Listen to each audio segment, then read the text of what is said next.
The following program is suitable for viewing by your entire family. Rated X.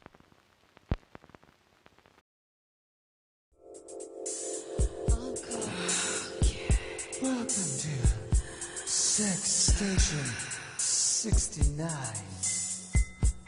a stress release center for the curious. I'll take Manhattan, the Bronx and Staten Island too. In an article published on December 4th, 2001, Alan Feldman, Vice President of Public Affairs for MGM Mirage, confirmed the New York would be the #1 choice for the next Cirque show on the Las Vegas Strip. April 2002, Cirque posted a casting call for a new project. Cirque du Soleil is now developing a new form of cabaret-style show. We are looking for a variety of talents willing to perform in a provocative, sensual, erotic, and cutting-edge environment. Early June, the rumor started that Las Vegas would not only receive one new show, but two. Soon came the official announcement. The first project at New York, set to open in 2003 under the direction of Philippe Descofflet, with Andrew Watson as Director of Creation, and would take the place of Michael Flatley's Lord of the Dance. The second project for the MGM Grand would replace Effects Alive starring Rick Springfield. MGM Mirage has an excellent grasp of the creative strengths and energy that drives us, said Guy Laliberté in a press release. He wanted something completely new and original rather than create multiple, similar shows that would cannibalize off each other's sales and audiences. The idea was to create a show that would explore human sexuality, which offered the chance to work with riskier, edgier subject matter. He felt that their past productions were more family-oriented and politically correct. Laliberté states, "This show reflects who we really are." Well. When pitching to MGM Mirage, the concept of an adult Cirque show appealed more to the casino. They wanted to make the New York feel trendy and underground. On Sunday, July 28, 2002, Lord of the Dance ended its successful 4-year run at the Broadway Theater and moved to the Venetian. And Cirque started working on recreating the theater in their image. In September, several signs posted around and inside the hotel started popping up, and all the signs said the same exact thing. Opening July 2003, a more intimate expression of Cirque du Soleil at New York. August 14th, 2002, an abrupt change was announced. René Richard Cyr would direct the show rather than Philippe Descofflet. Artist and creator René Richard Cyr has been an active player in Quebec's cultured scene for over 20 years. Then the not-so-soft opening was pushed back 2 weeks from July 31st to August 14th to address technical demands associated with the production. This delay was caused by the contractor hired to renovate the theater due to a misreading of the schedule. Marguerite Derricks had to step in for Deborah Brown as she would leave just 12 days before opening night. Exhaustion was the reason given. 5 or 6 of her acts remained in the show as a tribute to her. Then came the news. Management was not happy with Cyr's direction and staging of the show. Guy said that he was confused after having seen what Cyr showed him. Eventually, Dominic Champagne, fresh off Verikai, would join as a co-director. "This morning we start at zero," said Cyr, indicating that they plan to go back to the spark of the original idea and start again. After O and Mystère, another side of Cirque du Soleil, Zumanity. In an intimate new setting at the New York Hotel and Casino. Cirque's third Vegas residency began full-price previews on August 15th, 2003, in its newly renovated theater at the New York Hotel and Casino. The hybrid, cabaret, adult-themed production intended for mature audiences only was a much-needed departure from their previous works. The sensuous evening began the moment you stepped into the lobby. The theme of the decor throughout is one of curves. Curves are designed into everything from the carpeting, to the ceiling, to the walls. There are curves. Besides being surrounded by decor meant to subliminally invoke the message of sensuality, erotic sounds were broadcast into the lobby. There were peepholes throughout, and videos of risque old-time films could be seen. Designed by Stéphane Waugh, inspired by Art Nouveau, the theater space is always a key element of the resident shows, almost a character in its own right, and this one happens to be Cirque's most intimate on the Strip. The distance from center of the stage to the most distant seat in the balcony is 66 feet. The theater is 68,000 square feet and can seat up to 1,256 audience members. Sewn into the carpet in front of the stage are images of semi-nude women. On both sides of the stage are spiraled staircases that lead to platforms on which various members of the 9-piece band sit or stand. Legendary French fashion designer Thierry Mugler collaborated with Cirque to create the costumes, many of which are highly colorful, yet some are minimal to an exaggerated extreme, bringing out the best in every performer. Janelle's costume is made of stretch vinyl and is airbrushed to create a semi-nude effect. Her bright red wig is made of expanded foam. Fawn has fur on his pants, which is made from toothbrush bristles, human hair, and yak fur. One of the more flamboyant characters is Jacob, described as an androgynous spirit of sensuality. He is a character of temptation and wears silver nipple covers. Though some characters are made to look entirely nude, the sex organs are fake pieces. Terry also directed the scene Extravaganza and helped to create some identities for the characters. In a world where sensuality is laced with fantasy, the generous Botero sisters, Lee and Lou Moderos, set out on a journey of sexual self-discovery. These two voluptuous, flirtatious French maids might start off as prim and proper hostesses, but just wait until they let their hair down, foreshadowing the shock and awe that awaits behind the curtain.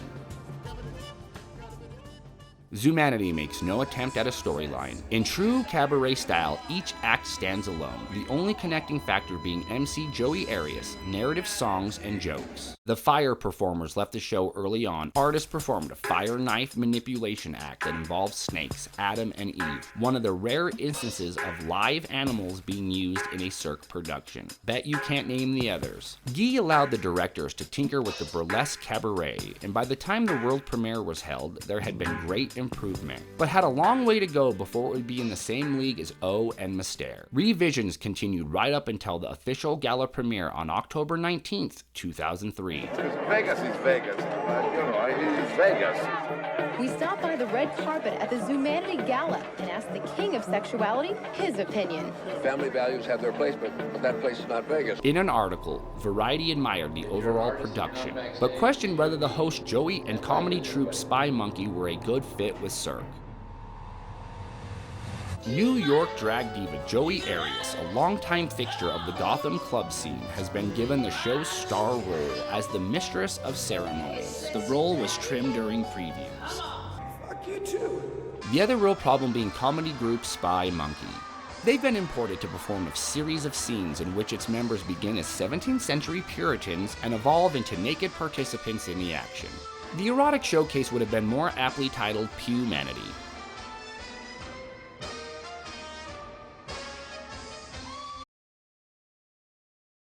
Spirits of the wind, we call on you to fill the night with hope and passion.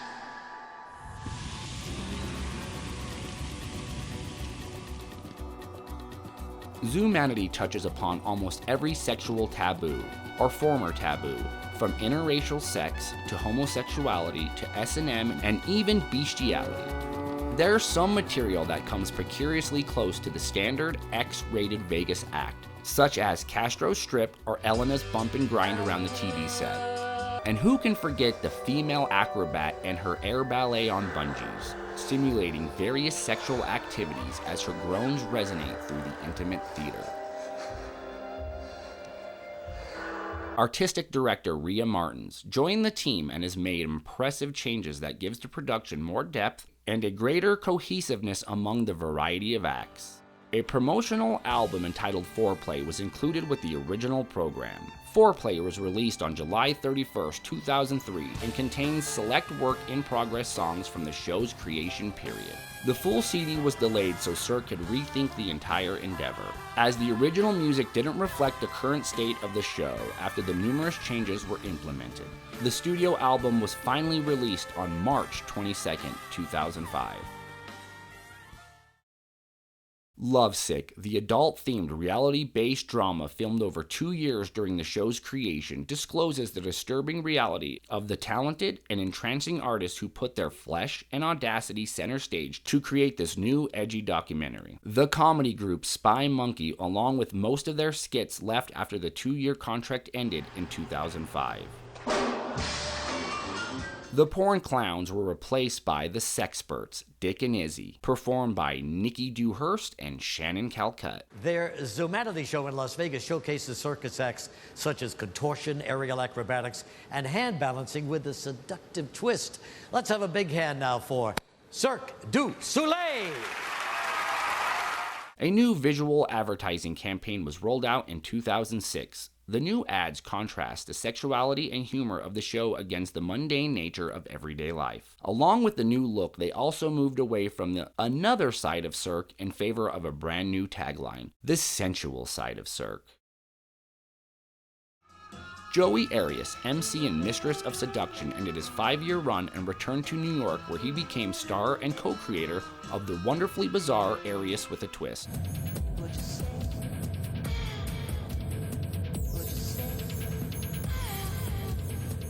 Fun fact, Joey was in an infamous SNL episode alongside David Bowie and Klaus Nomi.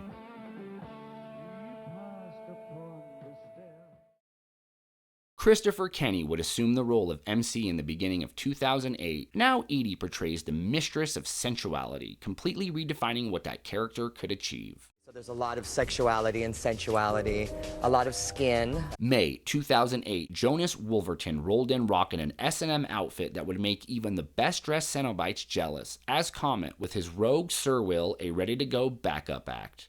Brandon Pareda, an aerial chains artist, joined the show for a much-needed shot of adrenaline. On the Real Housewives of Atlanta. November 2014, Zumanity was featured on The Real Housewives of Atlanta. The episode showcased television personality Nene Leakes during her exclusive engagement in celebration of the show's 10th year anniversary. Marking the first time in Cirque's history a celebrity was integrated into one of their shows. On January 20th, 2015, a refresh was introduced to the public, with roughly 30% of the show getting changed. And with the show having been open for 12 years, it was finally time to make those changes. Leaving no part of the show untouched, the creators reworked everything, including new music, lighting, costumes, and projection elements. Choreographer Giannis Marshall was hired for the refresh to create new and update old choreography throughout the show. There are now 2 girls in the bathtub with the man, and they are pouring champagne over one another instead of rice milk.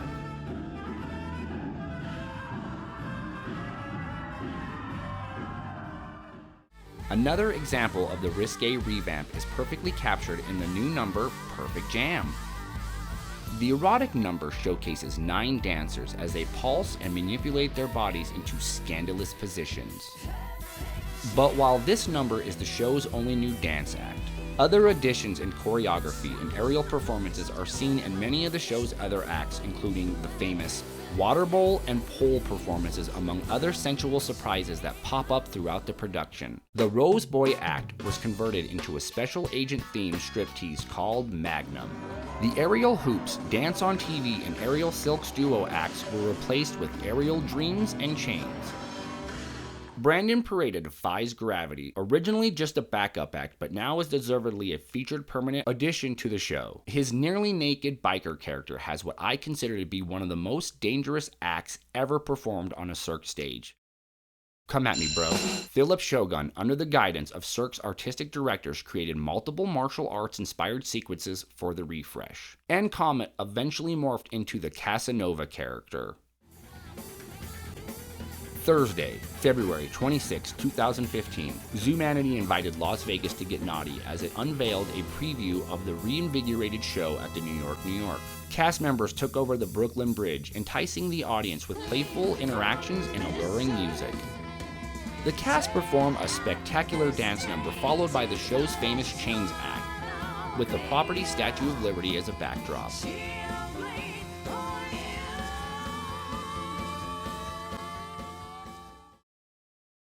January 2016, the most sexually charged show of the Cirque portfolio started offering wedding packages. The ceremony was performed by the Mistress of Sensuality in the lobby of the theater.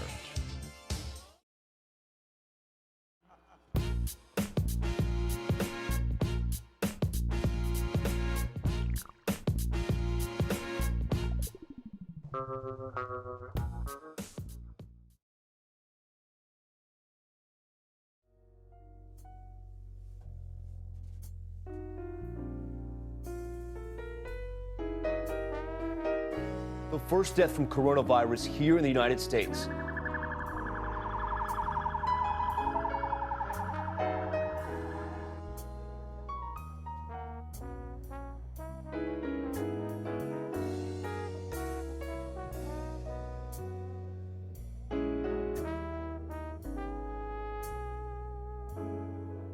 Cirque du Soleil has been hit hard by the coronavirus pandemic, and they're filing for bankruptcy protection. Another show right now is closing for good on the Strip, Cirque du Soleil's Zumanity. But this week, performers got some good news.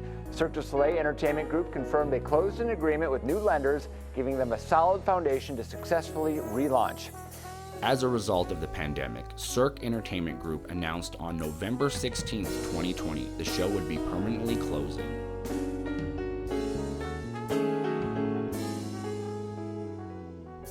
Zumanity had performed over 7,700 shows, with its final performance on March 14, 2020. A statement from a Cirque spokesperson said the decision to end the show was a mutual one.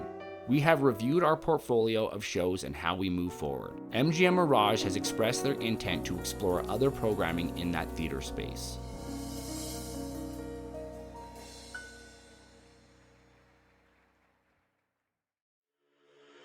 February 22, 2022, Cirque announces the official replacement for Zumanity would be MadHattan, described as a less raunchy absinthe, combining specialty acts with a light nightclub format. MadHattan is the first original show developed for the Strip by The Works, a Cirque acquisition company.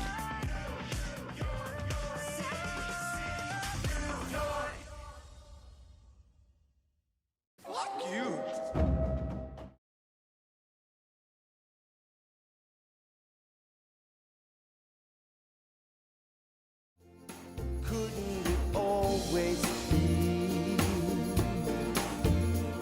like this? You and me for eternity. Wouldn't it be perfect? Looking back after all these years and all that we've been through, can't get enough of you. Looking back after all these years and all that we've been through, can't get enough of you. Looking back after all these years and all that we've been through, can't get enough of you.